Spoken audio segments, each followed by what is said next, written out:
Grabe mga kapatid, nakakalungkot. Alam niyo ba yung napakatinding persecution na kinakaharap at dinadanas ngayon ng mga kapatid natin, ng mga kapwa Kristiyano natin sa Nigeria? Dahil sa pagsunod at pananampalataya nila sa Panginoong Hesus, thousands of Christians are facing brutal persecution, burning of churches, kidnappings, killings, all because they choose to follow Christ. And there's the hard truth, kapatid, that persecution is real.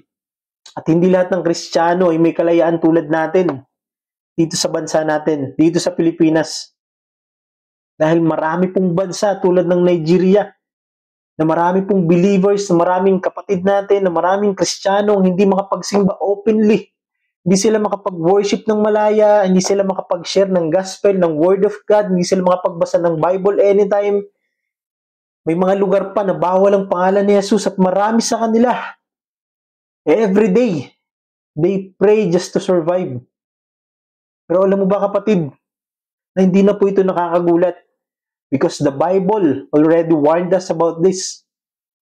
Mabasa nga po natin sa 2 Timothy chapter 3 verse 12.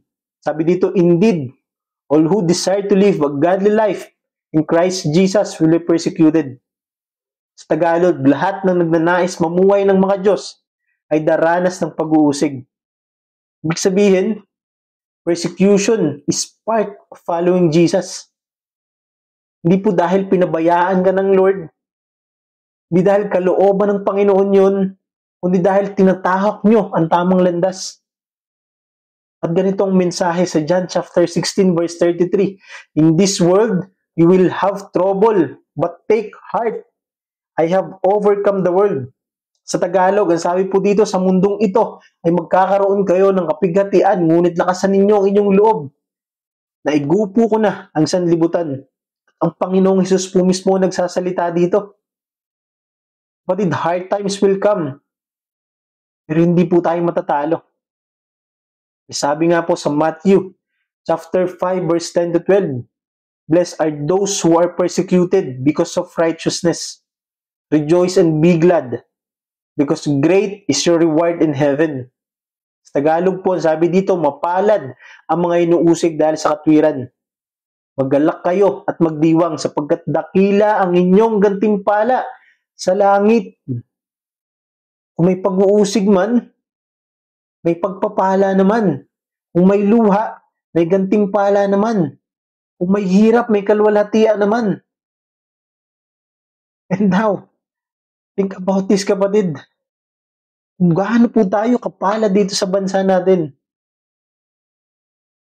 We can worship freely. We have a freedom to praise our Lord. Walang takot ng walang pangamba. Na we can preach Jesus sa paraan na kung ano man yung nais natin, maaring sa social media o sa mga lugar, sa mga street. We can also read the Bible publicly. We can pray aloud anytime. Napakapalad po natin. Because not all nations enjoy this freedom. Pero ang tanong kapatid, ginagamit mo ba ang kalayaan ito? Sinasayang mo lang. Kapatid, may persecution man o wala, dapat tuloy tayo sa paglilingkod kay Lord. Kung kaya nga ng mga kapatid natin, ng mga kapwa Kristiyano natin sa Nigeria at sa iba pang bansa na manatiling matatag, kahit life and death situation na, tayo pa ba? Tayo pa kaya?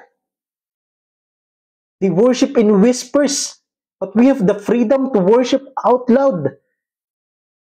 So let's stay faithful, kapatid. Let's stay bold. Let's stay unashamed of the gospel. At kapatid, sa mundong puno ng takot, gulo, pag-uusig, may isang bagay na hindi kayang patumbahin. Yun yung pananampalatayang nakaugat sa Diyos, sa Panginoong Hesus. Persecution may silence voices, but it cannot silence the truth. It cannot silence the gospel. Hindi nito kayang pigilan ang liwanag ng Diyos, ang kalooban ng Panginoon. Kaya kapatid, habang may kalayaan ka pa, habang nandito pa tayo, Habang may hininga pa tayo, habang may oras pa tayo, let's praise our Lord Jesus Christ. Itaas natin ang kanyang pangalan. Pahayag natin, palaganap natin ang kanyang salita. Bahagi natin ang kaligtasan. At maglingkod tayo ng buong puso. Dahil darating ang araw, we can stand before God. Nasasabihin niya sa atin, well done, my good and faithful servant. Amen.